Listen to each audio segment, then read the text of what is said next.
Tēnā koutou katoa. I'm Holly from the Ovarian Cancer Foundation New Zealand, and I'm very pleased to be welcoming you to our webinar series. This session will be focused on exercise therapy, physiotherapy, and rehabilitation. We're very lucky to have Candice Kitt here to present. Candice is an experienced physiotherapist, and she is accredited by Pink and Steel. We also have Lisa Almond here, and she facilitates our online peer support groups.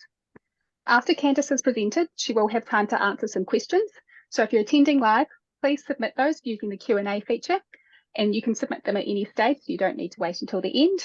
And you can choose to submit those questions either with your name or anonymously. I'd also like to let you know that this session is being recorded and it will be published to the Ovarian Cancer Foundation website in the next few days. Cool, so that's enough from me. So I will hand you over to Candice. Perfect. Hello, everyone. Good evening. Thank you so much for joining in. Again, my name is Candice. Oh, there I am. Perfect. Awesome. So I work with Pink and Steel, so the International Charitable Trust. So we're looking at helping anyone with a cancer diagnosis, well, anyone with any type of cancer from diagnosis to 15 years remission. So what we're going to do in the presentation today is I'll just spend a little bit of time going over some of the slides, looking at some of the latest research on people living with cancer and exercise. And then we'll do some Q&A at the end. So I'll just share my screen with you guys now. And here we go. Perfect. All right. Everyone see that all right? Give me a thumbs up. Yeah, perfect. Okay. So exercise. So probably if you would have talked to maybe anyone quite a couple years ago, there was still kind of just getting exercise, working with exercise and cancer clients. And I think now it's kind of almost becoming this buzzword. So you might be Googling it, you might be hearing it, you might be maybe people going through similar journeys, talking about it, maybe talking about Pink and Steel. And what we're kind of finding in the research is exercise is turning into medicine. And what we want to look at today is how exercise can kind of help you through your oncology journey in ways that we can support you as physiotherapists. I'm also a lymphedema therapist, so I might talk a little bit on that as well. And depending on what therapist you go to, we all kind of have a little bit of different skill set. But I will touch on that today. And yeah, let's kind of chat. Let's get into it. So I first want to talk about a little bit of exercise myths. So especially if you're new to exercise or you've kind of think of exercise as being kind of this no pain, no gain. So we've got to do, this quite intense type of training. If we're not feeling sore, we're not doing enough. That is absolutely a myth. So what we kind of want to think of exercise is almost like being activity or, starting to kind of pick things in your day, walking, a little bit of resistance training, whatever that you enjoy, that's going to give you energy. Okay. So it does not need to be painful. It does not need to be unpleasant. It should bring you joy. It should bring you energy. Okay. And anything is better than nothing. And that's really the take home message today. All right. So, exercise is worthless. I might just move you guys' little faces over here so I can see. Exercise is worthless if I can't do it regularly for hours. So again, research shows that even doing 10-minute intervals of exercise and starting to do what we call snacking is just as beneficial as doing 30 minutes all at one time.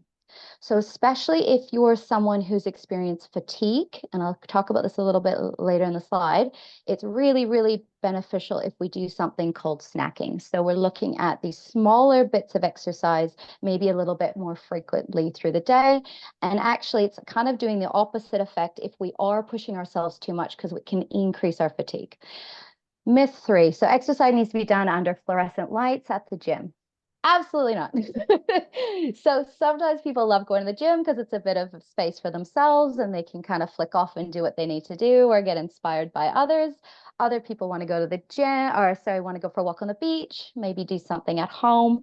So it doesn't need to be at the gym. It can be anything, and really any activity can be exercise depending where you are on your oncology journey. So there's no medication or treatment that can positively influence as many body systems as exercise can. Okay. So we looked at kind of over 900 randomized controlled trials showing a clear benefit in exercise. However, a third to two-thirds of people living with or beyond cancer were completely inactive. So we're still seeing this disconnect as to the research, as to all the things that we're kind of trying to, um, get out of this research and trying to promote to our clients, but still people aren't buying into it. So we just want to talk a little bit of, okay, so we know exercise is important, yeah, and we know that exercise can help with mortality. It can help with reoccurrence. However, there are some things to consider before starting. So we want to look at treatment-related side effects. And one of the biggest treatment-related side effects is fatigue. And like I said before, fatigue management is really, really important, especially if you're on quite a long-term program, or you've been, doing kind of changing up your chemotherapy regime, or you've just been kind of different treatments. Everyone's going to be affected a little bit different because everyone's chemo could be a bit of a different cocktail, or so no chemotherapy is kind of one size fits all either. So people's side effects are really going to range depending on the type of treatment they're having and what stage of treatment they're in. So fatigue and fatigue management is really, really crucial. And that's where we come in again, like I said, that's snacking. So again, the 10 minutes is kind of a really good starting point, especially if you kind of don't know where to start or where your baseline is. So if you don't have access to a physiotherapist, or you're kind of going, all right, I heard this physio talk about exercise in this PowerPoint presentation, and I should start with maybe 10 minutes of walking or 10 minutes of something that brings me joy. So start with that, see how you feel. We try to say no pain during, immediately after, or the next day. So whatever you're doing should feel good, bringing you energy, and we start with that 10 minutes. Another one is post-op healing timeframes. So depending on your treatment, we kind of look at guiding exercise with your healing timeframes. So depending, there's going to be different types of surgeries, but as a rule of thumb, we kind of go 0 to 2 weeks. We're looking at that scar to really heal, and we want no infection. Yep. So you're listening to your surgeon, you're making sure we're avoiding any kind of post-op complications with that, and we're getting a really good heal. Then we kind of get that green light from the surgeon, and we go kind of that 2 to 6 weeks. We want to work on things like breathing, or things like tissue management, so scar tissue management, or improving your range of movement. So if you've had any abdominal surgery, we want to look at things like starting to look laying flat again. But we're still keeping in mind that before 6 weeks, that superficial layer is still healing. Okay, so nothing too heavy. You really want to listen to your surgeon, especially before that 6 weeks check off. And then usually after 6 weeks, we kind of get that clearance again from the surgeon. And that's where we look at, okay, maybe we can do a little bit more with exercise. So gentle things to start, walking, breathing, gentle movement is all good. But again, we're being really careful if we're before 6 weeks post-op.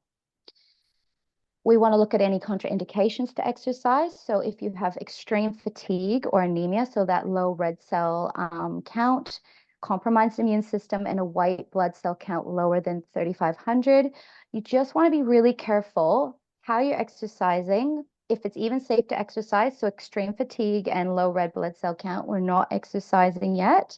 Okay, we really want to get that up. We really want to manage that fatigue first. And we want to watch that we're in safe places. So if that immune system's quite low, maybe the gym or a public space like your community yoga class or fitness Pilates class maybe not be the best place to do exercise at that time. So it's really good communication with your team and just making sure you're staying safe. Again, swelling or lymphedema. So if you've had any lymph nodes removed, so in the pelvis or the abdomen, and you are noticing any swelling or fullness, I highly, highly recommend you go seek help and get assessed by a lymphedema therapist or your team. Okay, so lymphedema is preventable, but we need to get onto it so that we can prevent it. So if you find there is going to be normal swelling after surgery, and we know that chemotherapy can increase our swelling, but we need to make sure that we're not holding fluid and we're not getting this fullness sensation. So if you're getting any fullness in the pelvic region, if you're getting any fullness in the upper thigh region, in the abdomen, that's not kind of clearing after you've had surgery, then I would highly recommend you have a speak with your team and get you referred on. If you do have lymphedema and you're wearing any compression garments, so say you've got your biker shorts, it does show in the research that it is good to wear your garments during exercise. Okay, it's kind of like this double bang for your buck. So your muscles are pumping, you're getting more expansion with your breathing through your diaphragmatic breathing when we exercise, which is a really good pump for all that fluid. And also you're getting that compression of the garment. So you're kind of getting this like double pumping action. So we do say if you're going to go for a walk or you're going to do some exercising, wear your compression garments. And then any other treatment related side effects. So deconditioning, I will talk a little bit more on the next slide. So pain, neuropathy, so any of those tingling, numbness, shortness of breath on exertion, any shortness of breath at all. So if you're getting shortness of breath on rest, then you really need to talk to someone, medical professional, before engaging in anything more strenuous.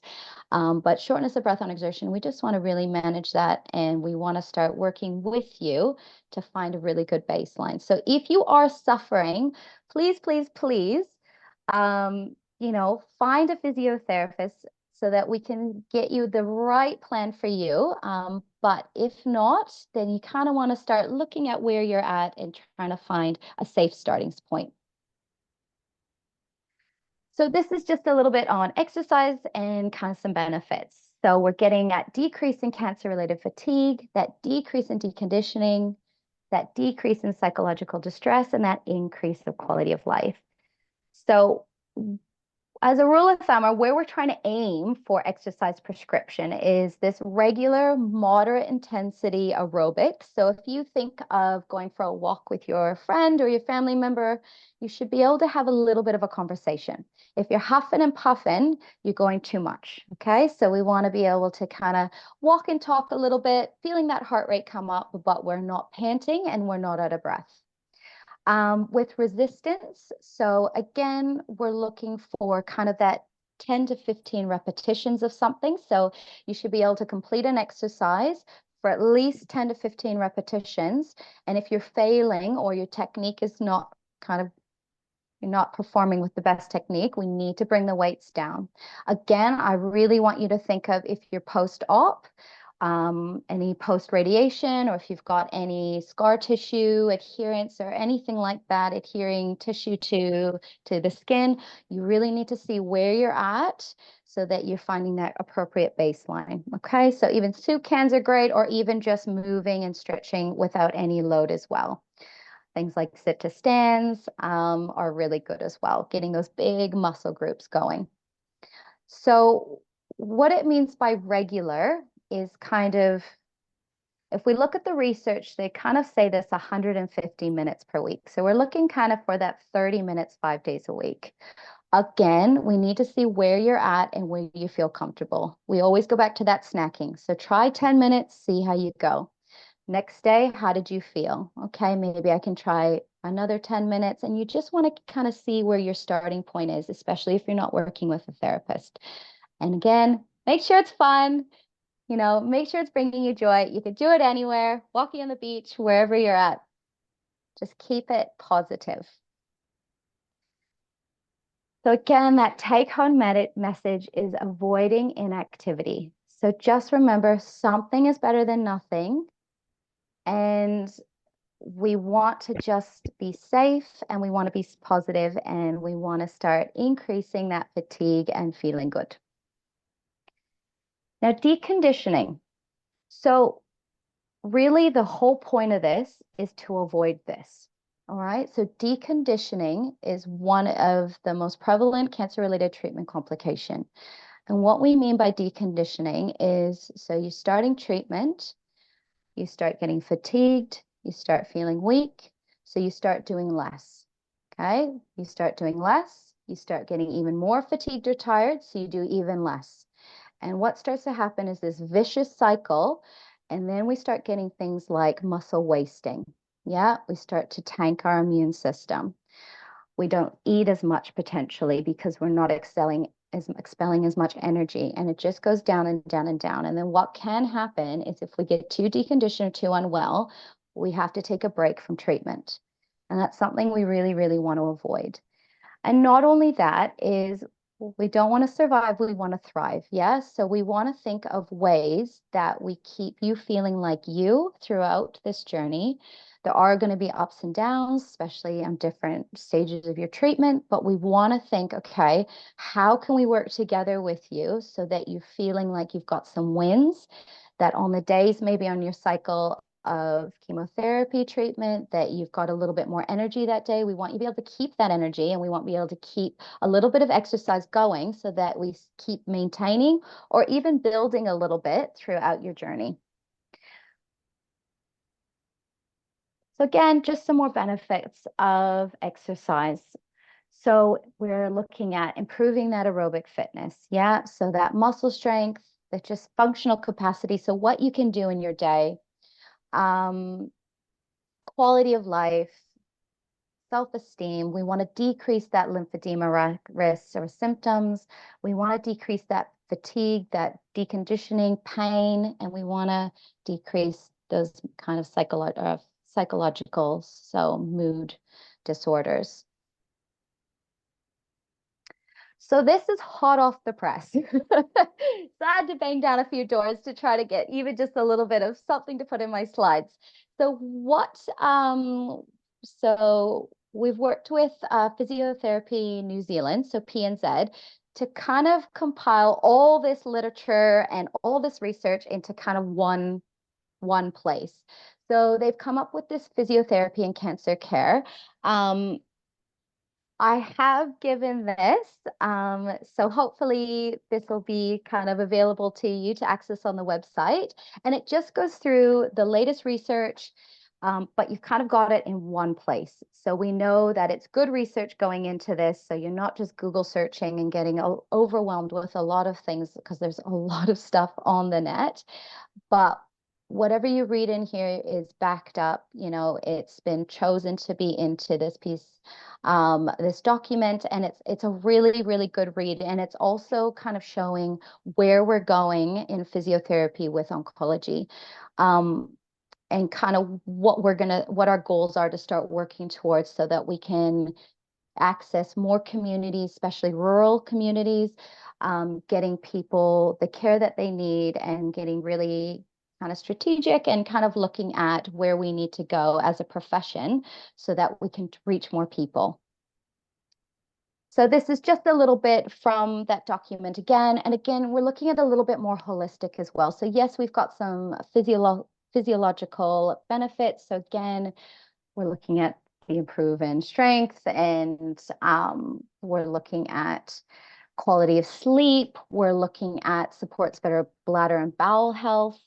We're also looking at different things like spiritual health. And we're really trying to look a little bit more broader than just physical, because there are lots of things, and it's a very holistic approach that we need to start thinking about. And I do want to just quickly mention for the bladder and bowel health. So if you are having any pain or any problems with incontinence, bowel, bladder, anything, then you would want to look up a pelvic floor physio. So they are the only profession, as far as a physiotherapist goes, that can do any internal examinations. So if that is something that is really important or something going on that you do need to get explored a little bit more, I would say getting a referral to a pelvic health physio. There are some pink pelvic health physios, so you can try that avenue first. And I will at the end of this slide, the end of presentation, show you how to navigate our website. But it's just something that just flagged my attention. So again, this is all in that document that I've given. All right, pick and steal. So like I said, any type of cancer during any stage of treatment or recovery and 15 years after. We do individual, so one-on-one. So if you want just more of an individual sit down with a therapist, just to talk on your goals, where you're kind of at, any concerns you have, and finding that more individualized program for yourself, especially if you have any of those contraindications or anything that you're worried about, um, or you feel your baseline's really low and you're just nervous or worried about it, please, please, please, we do individual group sessions, or individual sessions, and we also do group sessions. So I'll just talk a little bit on that. So we offer a couple different programs. So kind of how we tailor it is there's kind of a tiered system. So you would meet with your therapist, you'd work on a one-on-one program, or you get an assessment. From there, they would go, yeah, let's work together, maybe a little bit more, get you a little bit more fit, or work on any post-op complications or treatment-related side effects that you were having, and just see how you go. Then we would look at maybe moving you on to something called our targeted classes. So our targeted classes are kind of 4 to 6 people maximum. So they're nice small base classes. They're 6 weeks and it's 1 hour every week. So this is fully funded. Again, it's just navigating who's in your area and who's there to support you. So this is one option if they've got it in your area, that it would be kind of a nice segue from that more clinical setting to more of a community-based setting, but with more support. Oh, paddle on is another one. That's kind of the more like you've done a few of the classes, you're feeling really good, and you're like, we go, let's get you out on the water. So this is a 8-week program. You do it twice a week. It's a lot of fun. We get you out on the water on stand-up paddle boards, and we work on your balance, your core strength, have a bit of fun, and we supply all the boards, all the equipment, everything. There is a little bit of a fee. I think it's $10 per session. But yeah, it's absolutely a blast. So depending where you live, how you're feeling about it, this is something else that you could work on or work towards. Next steps is a 10-week fully funded program. It's offered both online and in a class setting. So it's a bit of a combination between yoga, Pilates, aerobic stepping, and a little bit of weights. So it's a bit of a combo class. It is 60-minute classes for 10 weeks. I would say if you are kind of coming from that one-on-one with your physio, it is a little bit of a jump depending where you are, how you're feeling with your kind of exercise tolerance. So if you're kind of going, ooh, don't know if I can be jumping around and doing, all the things, I would say maybe go to that targeted class first. But we do a medical screen with you, make sure that you're fit, kind of in the right stage of your recovery, or during treatment, you can do this as long as you're kind of safe to do so. So we do a full medical screen, and then we either go, yep, looks like it's going to be appropriate, or maybe we refer you back and we start working with you to get you into a good place to start this class. So just a little one here, medical treatment saves lives, cancer rehabilitation gives people their life back. So this is exactly why we're here, is to give you something that you feel confident to do, kind of get you doing something rather than nothing, and start you on that journey of just starting to build yourself back up so you feel really, really good and yeah, feel like you. And this is just a little bit of conclusion again from that new document that I've sent you guys. So oncology rehabilitation must be included as a part of a comprehensive cancer care pathway, given the proven benefits and a growing body of research to support its efficacy and viability. So this is me. So I've given my details. If you need to contact me with anything, or you think of any questions later, please feel free to reach out. Happy to take, probably email might be the easiest. Sometimes it's hard to get me on the phone sometimes, so please feel free to email me.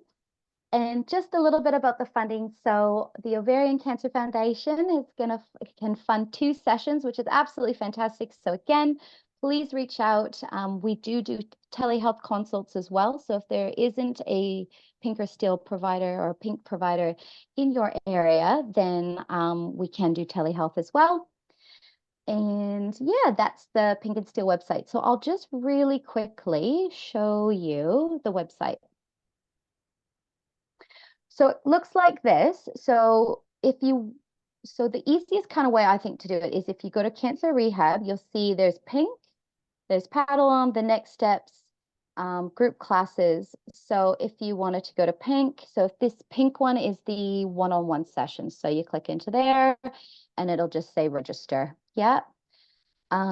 Next steps is the same. So I would say this would probably be the easiest way to kind of go into that. And if you're needing any more financial support, just click on this one and it'll kind of talk you through just a little bit of information. And our lovely Helen, our admin at Pink and Steel, will be in touch. So we'll just go back.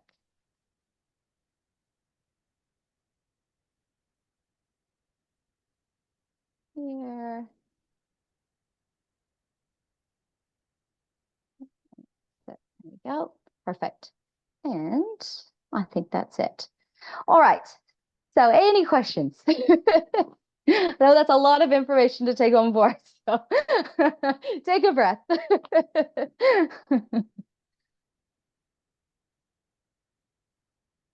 That's excellent. Thank you, Candice. No problem. Lisa, if you can take us through the questions that have come through so far, and if anyone else has any more, please start firing them in. Sure. So the first question I have here is, hi, after my initial hysterectomy, I developed an umbilical hernia and 19 months later, it's gone, though I have been left with extreme sciatic pain. I'm currently under a hospital physio, and she informed me that the sciatic nerve can go through the muscle in the buttocks. The sciatic pain is leaving me in extreme pain and affecting how much and how long I'm able to walk. Is there any specific exercise that I could do to ease this pain so that I'm able to walk? Now, they have offered their diagnosis. I don't know if that makes any difference to you. Would you like that added? I'm just seeing here. Is it? Yes, if they have it in there, that's fantastic. As long as yes. So the sciatic nerve goes through a little muscle on your deep glutes called your piriformis. So pretty much there's the muscle, the nerve goes through it, and if it gets tight, it can pinch on that nerve. So that's piriformis syndrome. So that's when it's coming from that glute, and there are stretches to do. One in particular is your figure 4 stretch. I mean, I could get down and demonstrate it. But if you Google figure 4 stretch, but I need to make sure, what we need to make sure is that it is coming from the piriformis and not from the back. So if there's any problems with the vertebrae, so that L4-S5 or L4-L5 vertebrae, where that nerve comes out, we just want to make sure that you're in the right position so that we're not kind of squishing on that nerve, or if there's a herniation or there's something else going on. But if it is a tight muscle, if you Google figure 4 piriformis stretch, it's kind of the one where you pop your ankle over your top of your knee and you lift your thigh towards your chest. We usually say 30-second holds for 3 sets, kind of 2 to 3 times a day for the next couple of days, and that should start to kind of ease that tension of the piriformis. But it needs to make sure that that's where it's coming from and it's not an issue with the vertebrae. So I would just make sure with your physio, just make sure that it's the muscle that's tight. Self-massage, you could get a tennis ball, roll up and down on the wall, kind of get into that area that probably your physio is getting into, that really tight glute muscle. That sometimes can kind of help release that muscle as well. But yeah, so as long as it's coming from the piriformis and not from the spine, then that figure 4 stretch. Great. Yeah. Thank you. No problem. Can your service recommend exercises to do at home for ongoing chemo recipient? Some weeks are better than others. Yeah, 100%. So the online next steps, even though I did say, it is 60 minutes and there is different things that you're going to do over that 10 weeks. It is quite a nice option because what we do, there's a live class like what we're doing right now, a live Zoom class, but there's also what we do is we record the class and we send it to you so that you can do it at any time. So after the 10 weeks, you almost have this library of kind of different classes that you can go back to and start working on. And what I like about the online classes is you're at home, you can do it on your time. You can push stop or pause at any time, and you can start kind of gradually building into those recorded videos. Also, at any time during the program, you can email the instructor. You can say, hey, I'm struggling with this. Can you give me a modification? And we can chat you through that. And like I said, we did that medical screen at the beginning so that we can go through any things that we need to talk about and make modifications for that as well.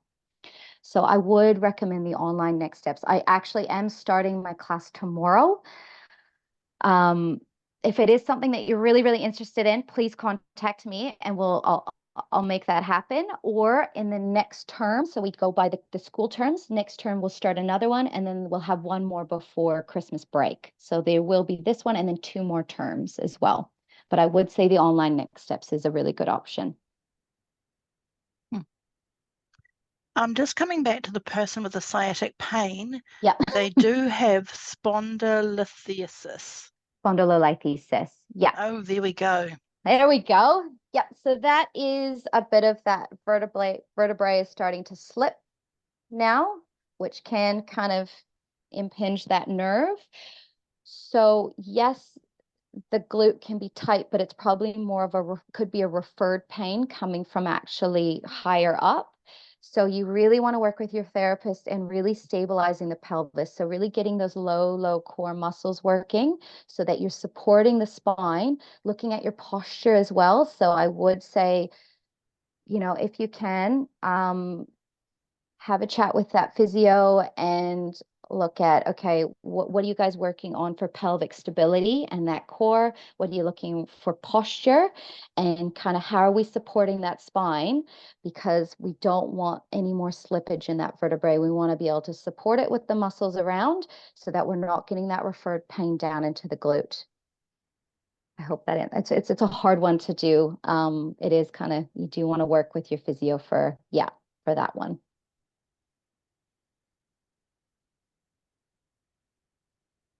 Okay, that's all that I have here.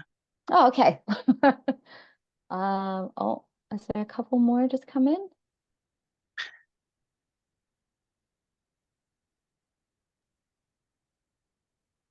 Thank you very much. This Oh, is great stuff. I have never been offered anything around exercise in 3.5 years of fighting the cancer. So oh, good. well Good. received, very well. Yeah. Oh, good. Fantastic. Well, thank you all so much for having me and for some questions. Oh, Oh, yeah. sorry, I'm putting my Yeah. hand up because I've missed one. Oh, There seems to be a lot of research coming through about how lifting weights can really help with chemo treatment and to help prevent recurrence of cancer. mhm. How would you go through starting a lifting program at home?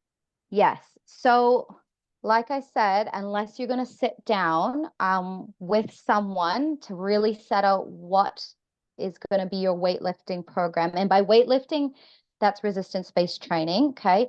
And depending on your goals, so if you're trying to get back to lifting a certain amount of weight for work, or there's something that you've got an actual goal that you need to be able to achieve, kind of a rule of thumb is 3 sets of 15 repetitions to start. So it doesn't mean you have to do all the sets at one time, but you want to start building with a weight that you can achieve 15 repetitions with good technique. And then you start aiming to be able to do that for 3 sets. You should be able to do that 3 times consecutively with no pain during, no pain immediately after, and no pain the next day before you start increasing the size of the weights. Okay, so it's really graduated. And again, if it's upper body, so you're thinking bicep curls, shoulders, whatever that weight is, you should aim towards completing that 3 sets of 15 repetitions. Then once you start doing that, then you can look at upping the weight. But I would say to find that baseline, if you're not going to work with someone to try to find that, we look at that kind of 3 sets of 15. So start with 1 set of 15. Yep. For each muscle group that you're starting to work towards achieving strength in, then look at increasing that to 2 sets and then 3 sets. And remember, snacking, you can do 1 set of 15 in the morning, 1 set of 15 in the afternoon, 1 set of 15 repetitions in the evening, building up to kind of, you know, maybe 2 in a row and then 3 in a row, all at one go, and then look at increasing your weight. I hope that answers it. But yes, and what we say, sorry, as well with the strength training is it's 2 sessions per week that you're trying to aim towards.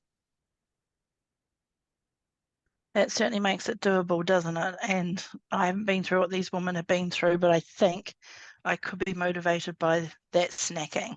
Yes, snacking, fantastic. Yeah. Look, another person has just put through a comment that, you know, it's the same for them, that no other or no form of support exercise from day one of surgery, nearly 3 years now. So grateful for you giving up your time. So it seems to me, Candice, that it's different in different parts of the country, and yet it seems like this is available to everyone. How would people in their communities go about accessing the service? Do they come online and access you through online and say, hi, I'm here, what can you do for me? Or do they go through Cancer Society, their oncologist? So I would go right probably to the source. I'd go right to the website. I would go into that little pink checkbox. Yeah. Fill out your details. And then our lovely admin, Helen, will be in touch and just go, okay, I see where you live. These are the people in your area. Or she'll put you, or they'll just triage right straight to the closest person to you. So it takes the guesswork out for you. So, I mean, me living in the far north, anyone far north is coming to me. So it's really streamlined. We try to make it as easy for the client as possible because we know you're going through so much. And then you sit down with a physio or online, we do a telehealth consult and we go from there because it's really important that it's client focused and it's for you. And a lot of the time it does need to be sometimes individualized, especially if you're just going, I don't know where to start. I'm really overwhelmed and I'm scared of doing harm. But if you can take home anything from today, it's doing nothing is doing harm. Snacking is absolutely research-based. Yeah, we don't have to do all at one time. We can snack and still get the same benefits. And it's got to feel good. Yeah, and I want you to bring you joy and bring you energy. Amazing. Well, thank you, Candice and Lisa, for that really informative session. And thank you, everyone who's attended and for those really insightful questions. So this is the first in our series of webinars, and the next session will be on nutrition. So keep an eye on your emails for more information about that. If you have any feedback on tonight's session, you've got questions about upcoming webinars, or would like information about our online peer support groups, then please send me an email. You can do that at support@ocfnz.org.nz. Thank you very much.